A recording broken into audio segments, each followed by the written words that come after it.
নমস্কার, আমি অরিষ্টা হালদার। 25শে বৈশাখ কবিগুরু রবীন্দ্রনাথ ঠাকুরের জন্মদিনে ওনাকে শ্রদ্ধা জানিয়ে আমার আজকের নিবেদন পুতুল ভাঙা।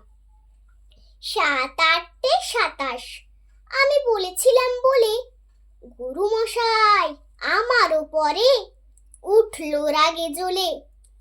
মা গো, তুমি 5 পয়সায় এবার রথের দিনে সেই যে রঙিন পুতুলখানি আপনি দিলে কিনে।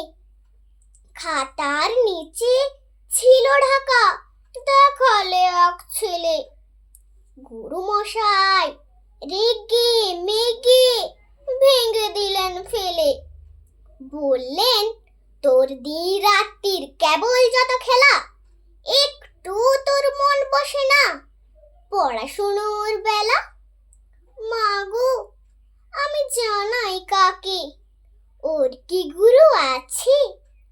আমি যদি নালিশ করি এক্ষুনি তার কাছে।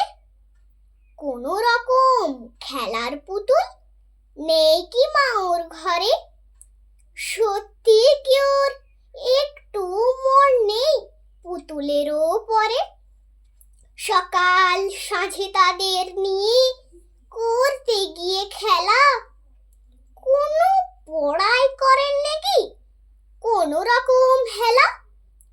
ওর যদি সেই পুতুল নিয়ে ভাঙেন কেহ রাগে, বল দেখি মা ওর মনে তা কেমন তর লাগে। ধন্যবাদ।